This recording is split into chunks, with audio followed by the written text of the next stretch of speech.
Good morning students, मैं Vijay Pal, PGT history, जी triple S रोड़ाई Rewari आप सभी का स्वागत करता हूं। क्लास 10th के चैप्टर 3 भूमंडलीकृत विश्व का बनना, आज हम इस चैप्टर के पार्ट 1 को शुरू करते हैं। प्यारे बच्चों, इस पाठ का उद्देश्य है कि प्राचीन समय से लेकर के आज के समय तक दुनिया कैसे बनी है, किन किन घटनाओं और किन किन प्रक्रियाओं से होते हुए आज तक हम यहाँ पे पहुंचे हैं, इन सभी घटनाओं और इन प्रक्रियाओं को जानना इस पाठ का उद्देश्य है। प्यारे बच्चों, इस चैप्टर के जो मेन पॉइंट्स हैं, मुख्य बिंदु हैं, वो इस प्रकार है। पहला है भूमंडलीकरण का अर्थ, कारण और आवश्यकता, इनको जानना है। दूसरा जो बिंदु रहेगा वो आधुनिक युग से पहले भूमंडलीकरण। नेक्स्ट पॉइंट 19वीं सदी का समय 1815 से 1914। अगला बिंदु इस चैप्टर का वो है महायुद्धों के बीच अर्थव्यवस्था, और लास्ट पॉइंट रहेगा विश्व अर्थव्यवस्था का पुनर्निर्माण यानी कि युद्धोत्तर काल। प्यारे बच्चों, पहला टॉपिक शुरू करते हैं, वैश्वीकरण का अर्थ, कारण और प्रक्रिया। वैश्वीकरण शब्द का मतलब होता है दुनिया का आपस में जुड़ जाना, दुनिया का आपस में जुड़ना, यानी कि दुनिया के जितने भी देश हैं वो आपस में एक दूसरे से कनेक्ट हो जाएं, चाहे वो विभिन्न कारणों से ही क्यों ना हो। यह प्रक्रिया प्राचीन समय से और वर्तमान समय तक निरंतर चलती रही है। इसके अनेक कारण हमें देखने को मिलते हैं। सामान्य कारण यह हो सकता है कि नॉर्मली लोग रोजगार की तलाश में एक जगह से दूसरी जगह चले जाते हैं, यानी कि काम के लिए या काम के अवसर के लिए। कई बार कुछ लोग दूसरे स्थान की यात्राएं करते हैं, कई बार किसी बीमारी से बचने के लिए या उस बीमारी के इलाज के लिए दूसरी जगह जाते हैं। कई बार कुछ लोग वैसे ही प्रकृति को देखने के लिए, यानी कि बहुत से कारण हो सकते हैं जिनकी वजह से लोग एक जगह से दूसरी जगह तक जाते हैं और आपस में कनेक्ट होते हैं। ये जो प्रक्रिया है प्राचीन काल से और वर्तमान काल तक अलग अलग तरीकों से, अलग अलग प्राचीन से वर्तमान समय तक अलग अलग कारणों से और अलग अलग तरीकों से हमें देखने को मिलती है। एक एक करके हम इन अलग अलग कारणों को देखने का प्रयास करते हैं। प्यारे बच्चों, आधुनिक युग से पहले भूमंडलीकरण, इस पॉइंट में हमें यह देखना है कि आज जैसी दुनिया हमारे सामने है, इस तरह की दुनिया को बनने में कौन कौन से मेन कारक या घटनाओं का मुख्य रोल रहा है या मुख्य भूमिका रही है। इस तरह का एक पॉइंट हम जो देखते हैं वो है रेशम मार्ग। रेशम मार्ग या सिल्क रूट।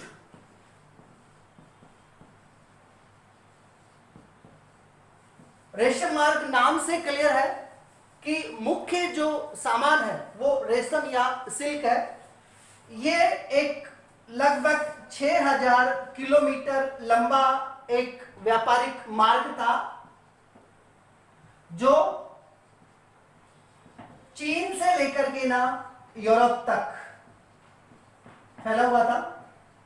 और इस व्यापारिक मार्ग में मुख्य जो सामान है वो रेशम है, सिल्क है, और भी बहुत से सामान है, लेकिन मुख्य रूप से इसकी भूमिका है। जैसे कि आप मैप पे देख रहे हैं, चीन से लेकर के यूरोप तक पहुंचने के लिए बहुत से रास्ते हैं, और वो सभी रास्ते या तो भारत के ऊपर से गुजर रहे हैं या भारत के नीचे से गुजर रहे हैं। तो कहने का मतलब ये है कि जिस समय की हम बात कर रहे हैं आधुनिक दुनिया की, जब हम बात करते हैं कि दुनिया में 7 महाद्वीप है, एक ऐसा समय था जब केवल 3 महाद्वीपों के बारे में ही दुनिया को पता था, और ये महाद्वीप कौन से हैं? एशिया महाद्वीप, अफ्रीका महाद्वीप, और अफ्रीका का भी केवल उत्तरी भाग यानी कि उत्तरी अफ्रीका और यूरोप। इन 3 महाद्वीपों के बारे में ही लोगों को पता था, यानी कि दोनों अमेरिकी जो महाद्वीप है वो ऑस्ट्रेलियाई महाद्वीप है और अंटार्कटिका, इसकी खोज नहीं हुई थी। तो सिल्क रूट ने इन तीनों महाद्वीपों को आपस में कनेक्ट कर दिया था, यानी कि इन तीनों जो महाद्वीप है उस समय की दुनिया है उसको आपस में कनेक्ट करने में अपनी मुख्य भूमिका निभाई थी। अब दूसरे पॉइंट की बात करते हैं। जैसे रेशम मार्ग ने दुनिया को आपस में कनेक्ट करने में भूमिका अदा की है, उसी तरह से हम एक एग्जांपल लेते हैं खान पान का। आजकल आप लोग दुनिया के विभिन्न प्रकार के जो खान पान हैं, चाहे वो किसी देश से संबंधित हैं, हम लगभग हर देश में उसको एंजॉय करते हैं। इसी तरह से एक एग्जांपल्स हम लेते हैं, जैसे नूडल्स का, या इसी से मिलता जुलता एक और है स्पैघेटी का, या इसी से बड़ा कॉमन एक सब्जी है आलू। इन सब का एग्जांपल लेते हैं और इसके द्वारा ये बताने की कोशिश करते हैं कि दुनिया आपस में कैसे कनेक्ट होती चली जाती है। नूडल्स नॉर्मली हम सभी हर देश में देखने को मिलता है, लेकिन जब इसके ओरिजिन की बात करते हैं तो हमारे पास चीन से इसके ओरिजिन की कुछ जानकारी मिलती है।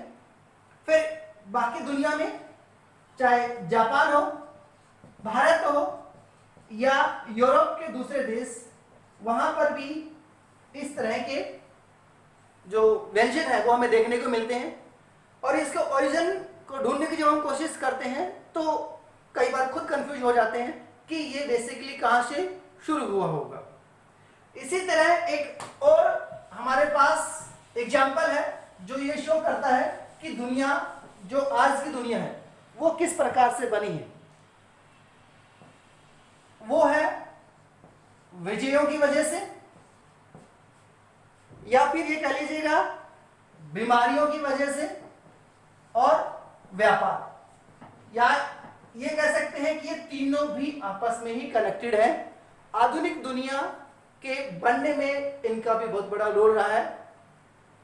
जैसे हम भारत की बात करें या फिर यूरोप की बात करें, हर देश में राजाओं का शासन रहा है या साम्राज्य रहे हैं, और वो सभी साम्राज्य या राजा है आपस में अपना क्षेत्र बढ़ाने के लिए लगातार एक दूसरे पर आक्रमण करते रहे हैं। और जैसे जैसे किसी क्षेत्र को जीता जाता है, मान लीजिएगा एक क्षेत्र के लोग दूसरे क्षेत्र में पहुंच जाते हैं तो उनके साथ बीमारियां भी उनके साथ साथ पहुंचती चली जाती हैं। उदाहरण के लिए अफ्रीका का एक एग्जाम्पल लेते हैं कि अफ्रीका के क्षेत्र है इरिट्रिया, उत्तरी अफ्रीका का क्षेत्र है। यहां पे इतालवी सैनिक लड़ रहे होते हैं और उनकी जरूरतों को पूरा करने के लिए पशु भेजे जाते हैं मांस की रिक्वायरमेंट पूरी करने के लिए, और उनके साथ साथ बीमारियां भी पहुंच जाती हैं। और वो बीमारियां हैं किस प्रकार से, कैसे ही जितना नुकसान लोगों का हथियारों से नहीं हुआ उससे ज्यादा नुकसान इस तरह की बीमारियों से हो जाते हैं। व्यापार की बात करते हैं तो व्यापार भी इन्हीं दोनों पॉइंट्स की तरह ही आपस में एक दूसरे को कनेक्ट करने के लिए एक बहुत महत्वपूर्ण भूमिका निभाता है। चाहे वो स्थानीय व्यापार हो, चाहे वो एक देश के अंदर व्यापार हो या एक अंतर्राष्ट्रीय व्यापार हो।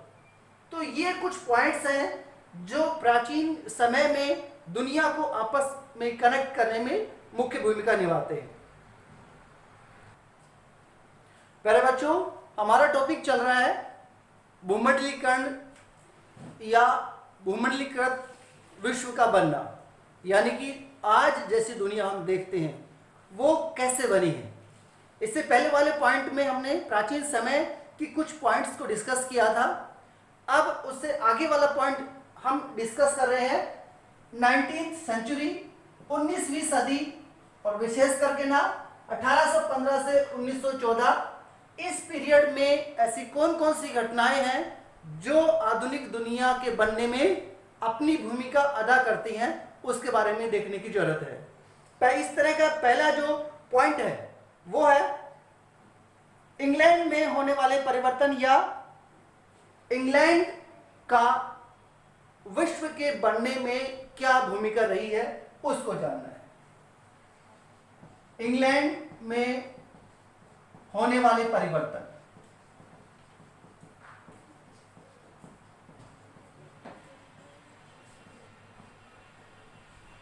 जैसे कि आप मैप में देखेंगे, ये इंग्लैंड का मैप है और आप लोग जानते हैं कि इंग्लैंड पहला देश है जहां सबसे पहले औद्योगिक क्रांति होती है, यानी कि इंडस्ट्रियल रेवोल्यूशन होती है।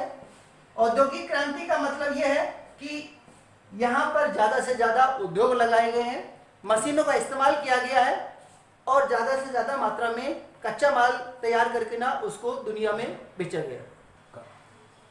औद्योगिक क्रांति का मतलब होता है ज़्यादा से ज़्यादा उद्योगों का लगना, कच्चा माल तैयार करना और उस कच्चे माल को बाजार में बेच देना। क्योंकि आप लोग जानते हैं कि भारत पर और दुनिया के अलग अलग क्षेत्रों में इंग्लैंड और यूरोप के देशों का कंट्रोल रहा है। उन्होंने जिस देश पर अधिकार किया उसको अपने लिए कच्चे माल का एक स्रोत बना दिया और तैयार माल के लिए उसको बाजार के रूप में इस्तेमाल किया। जैसे भारत में बात करते हैं कि 18वीं सदी तक भारत की चीजों का, विशेष करके कपड़ों का, यूरोप में बहुत ज्यादा मांग रहती है, लेकिन चूंकि हम भारत जो ब्रिटेन का गुलाम हो चुका था और हमारी अपनी सरकार नहीं थी, इसलिए भारत की स्थिति बदल गई और भारत कच्चे माल का निर्यात करने लग गया और तैयार माल का आयात करने लगा। और इंग्लैंड एक प्रकार से पूरी दुनिया के लिए तैयार माल करने वाला एक केंद्र बन गया या पूरी दुनिया का एक प्रकार से प्रोडक्शन हाउस बन गया। और इस प्रकार से इंग्लैंड ने पूरी दुनिया को आपस में कनेक्ट करने में, चाहे वो पॉजिटिव हो नेगेटिव हो, अपनी एक मुख्य भूमिका निभाई है। इसी तरह दूसरा पॉइंट हम देखने की कोशिश करते हैं। 19वीं सदी में जो दूसरा पॉइंट है जिसमें दुनिया को आपस में जोड़ा, कनेक्ट किया, वो है तकनीक यानी टेक्नोलॉजी। इस तकनीक की क्या भूमिका है उसको हम एक एग्जांपल से देखने की कोशिश करते हैं। यूरोप में, चूंकि आप लोग जानते हैं कि यूरोप एक ठंडा प्रदेश है और वहां पे सर्दी से बचने के लिए मांस खाना जरूरी हो जाता है, इसलिए पूरी दुनिया से, विशेष करके ना अमेरिका से यहां पर पशुओं को लाया जाता था मांस के लिए। क्यों? क्योंकि 1890 तक या इससे पहले तक पशुओं को ही सीधे तौर पे यूरोप लाया जाता, लाने के बाद उसको काटा जाता और फिर उसका मांस तैयार किया जाता था। इस प्रोसेस में कमी ये हो जाती थी कि रास्ते में आधे पशु है वो मर जाते थे या बीमार हो जाते थे। लेकिन 1890 के बाद जो जहाज पशु लाते थे उनमें रेफ्रिजरेशन का व्यवस्था हो गई या उसकी रेफ्रिजरेशन का आविष्कार होने के बाद अब पशुओं को लाने की जरूरत नहीं रही। पहले ही पशुओं को अमेरिका में ही मार दिया जाता था, उनका मांस तैयार निकाल लिया जाता था और उन मांस को जो पैकिंग के थ्रू यूरोप में लाया जाता था।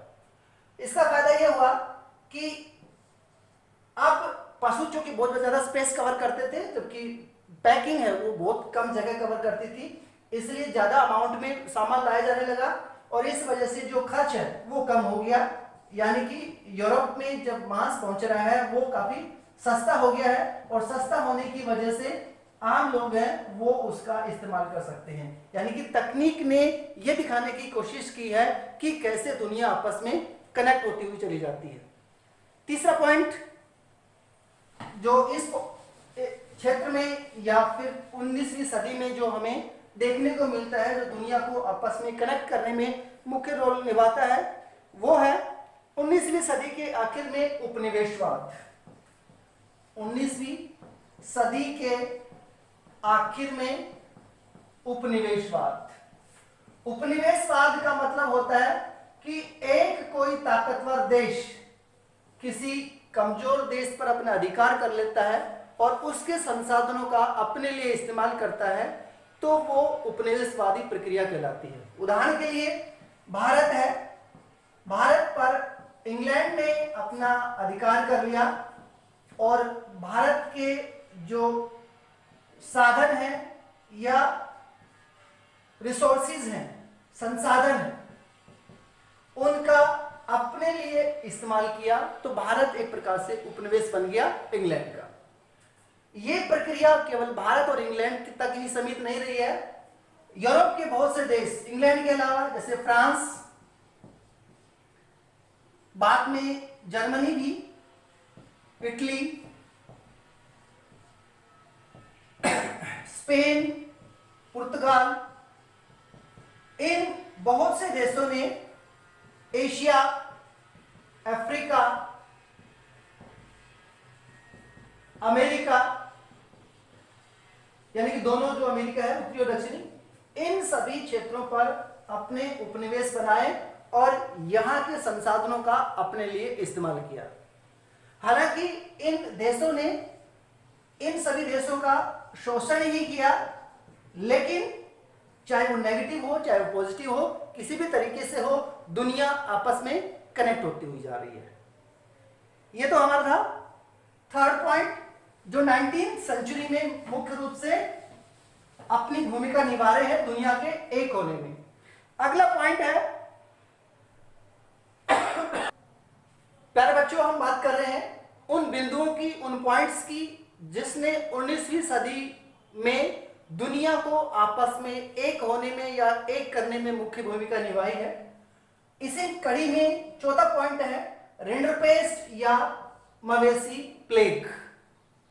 प्लेग एक ऐसी प्रकार की बीमारी होती है जो एक व्यक्ति या पशु से जब अगर शुरू हो जाती है तो वो आग की तरह फैलती चली जाती है और गांव के गांव खाली कर देते हैं, या पशु सारे गांव के गांव जितने भी पशु हैं सब मरते चले जाते हैं। इस तरह की बीमारी ने भी यह बताने की कोशिश की है कि दुनिया कैसे आपस में कनेक्ट होती है। अच्छी बातों से तो दुनिया जुड़ती जुड़ती है, जो बीमारी है, शोषण है या दूसरे प्रकार के नेगेटिव पॉइंट्स है, उससे भी दुनिया कनेक्ट होती चली जाती है। उदाहरण के लिए जैसे हमने पहले बात की थी कि यहां अफ्रीका, एशिया और यूरोप, तीन अलग अलग महाद्वीपों को आपस में कनेक्ट किया गया है। अफ्रीका वो जगह है जहां पे बीमारी फैलती है, एशिया वो जगह है जहां से पशुओं के द्वारा ये बीमारी पहुंचती है, और यूरोप वो जगह है या यूरोप के वो लोग हैं जो इस बीमारी को फैलने में अपनी भूमिका निभाते हैं। यानी कि एक बीमारी है, तीन महाद्वीपों को आपस में कनेक्ट कर देती है। क्योंकि आप लोग जानते हैं कि यूरोप एक ठंडा प्रदेश है और उसकी रिक्वायरमेंट पूरी करने के लिए मांस की बहुत जरूरत होती है, और एशिया से पशुओं को भेजा गया अफ्रीका, और उन पशुओं के साथ ये बीमारी जाती है। और इस बीमारी की वजह से, हालांकि इससे पहले यूरोप वाले ने बहुत कोशिश की थी कि अफ्रीका के संसाधनों पर उसका अपने हिसाब से यूज करें, लेकिन चूंकि वो लोग काम करने के लिए तनख्वाह के बदले में काम करना नहीं चाहते थे, नेचर का दिया हुआ काफी कुछ था, अफ्रीका के पास बड़े बड़े एरियाज थे, जमीनें थी, पशुपालन अच्छे से होता था, इसलिए यूरोप के लोगों ने काफी कोशिश की उनको अपने हिसाब से चलाने की, लेकिन चला नहीं पाए। लेकिन इस बीमारी ने अफ्रीका के लोगों को इतना मजबूर कर दिया, क्योंकि इस बीमारी की वजह से देखते देखते 90% या उससे ज्यादा पशु मर जाते हैं, और अल्टीमेटली अफ्रीका के लोगों के पास कोई ऑप्शन नहीं रहता है जिंदगी जीने के लिए, और जो पशु बच भी गए उनको भी यूरोप वालों ने अपने कब्जे में ले लिया, और अल्टीमेटली हार करके ना अफ्रीका के लोगों को यूरोप के लोगों के लिए काम करना उनकी मजबूरी हो गई।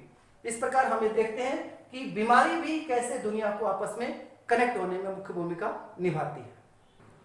प्यारे बच्चों, 19वीं सदी जिसमें दुनिया आपस में कनेक्ट होती जा रही है, उसमें अगला जो पॉइंट है वो है भारत से अनुबंधित यानी कि कॉन्ट्रैक्ट के जो बेसिस पे मजदूरों को दुनिया के अलग अलग भागों में ले जाया गया।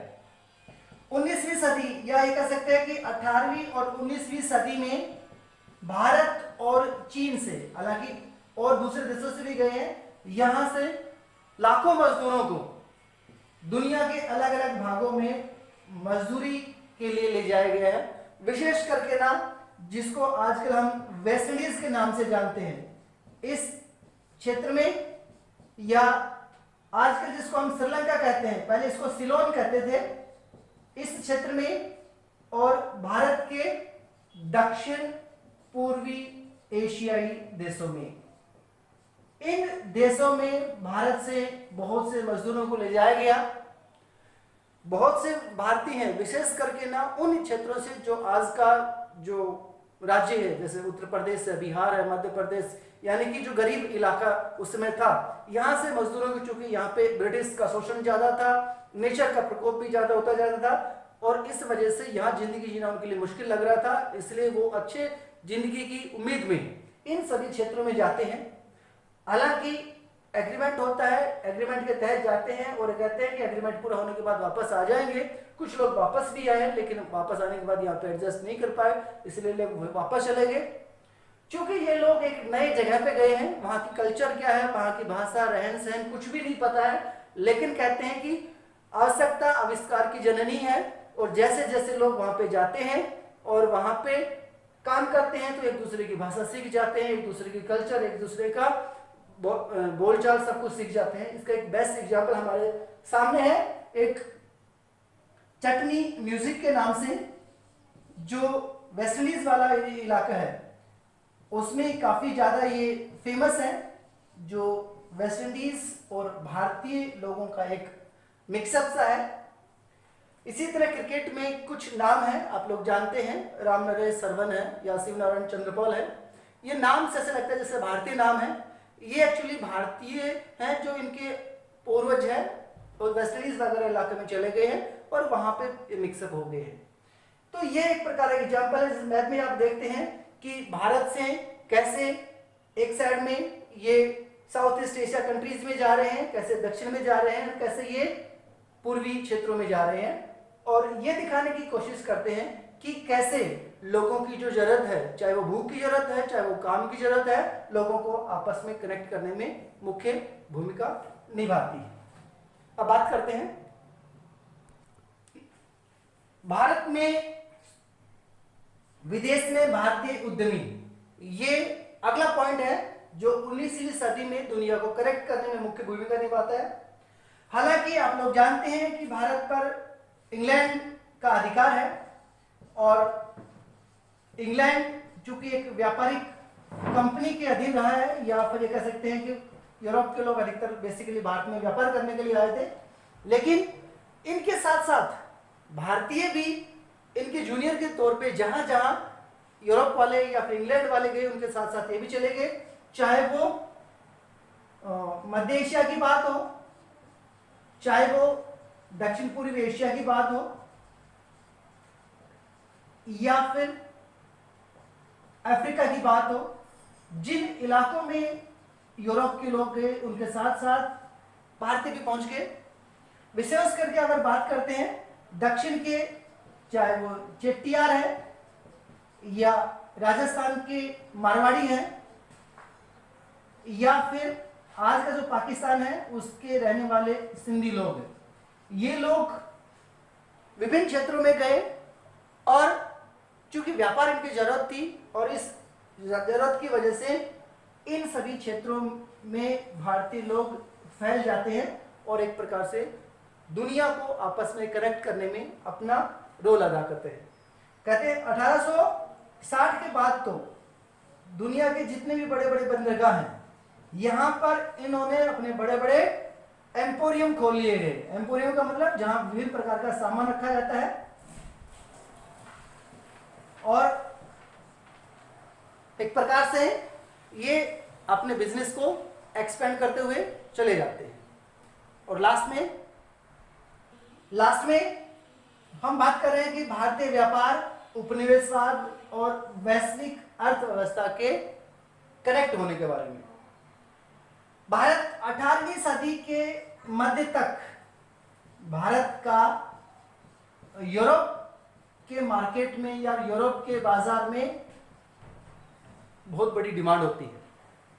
लेकिन जैसे ब्रिटिश ईस्ट इंडिया कंपनी का यहाँ पे राजनीतिक अधिकार होता है, सिस्टम बिल्कुल बदल जाता है, या ये कह सकते हैं कि प्लासी की लड़ाई के बाद से कहानी बिल्कुल उलट हो जाती है और भारत का जो व्यापार है उस पर इंग्लैंड का अधिकार हो जाता है, क्योंकि वहां पर औद्योगिक क्रांति हो चुकी है, बड़े लेवल पे सामान बन रहा है। और चूंकि भारत में अपनी सरकार नहीं है, इसलिए जो भारत का सामान इंग्लैंड में जा रहा है उसे बहुत ज्यादा टैक्स लगाया जाता है। इंग्लैंड से जो सामान आ रहा है उसको टैक्स फ्री किया गया है। अल्टीमेटली कहानी ये होती है कि भारत है एक बाजार बनकर रह जाता है और उस कनेक्टिविटी यानी भारत का जो सामान दुनिया में फैला हुआ था, अब दुनिया का सामान ये कह सकते हैं भारत में आ रहा है और दुनिया की जो कनेक्टिविटी है, अर्थव्यवस्था आपस में कनेक्ट होती चली जाती है। तो ये 7 पॉइंट थे 19वीं सदी के, जिसमें दुनिया को आपस में कनेक्ट होने में अपनी मुख्य भूमिका अदा की है। प्यारे बच्चों, हमने इस चैप्टर के वीडियो में 3 पॉइंट्स डिस्कस किए हैं। पहला, भूमंडलीकरण का अर्थ, कारण और प्रक्रिया। दूसरा पॉइंट, आधुनिक युग से पहले भूमंडलीकरण कैसे होता है। और लास्ट पॉइंट, 19वीं सदी यानी कि 1815 से 1914 में भूमंडलीकरण कैसे होता है। इस वीडियो में हमने इन 3 पार्ट्स को डिवाइड किया है। बाकी चैप्टर के बचे हुए वीडियो पार्ट है वो अगले वीडियो में बात कर रहे हैं। तब तक आप वीडियो देखिए, रिवाइज कीजिए एंड हैव ए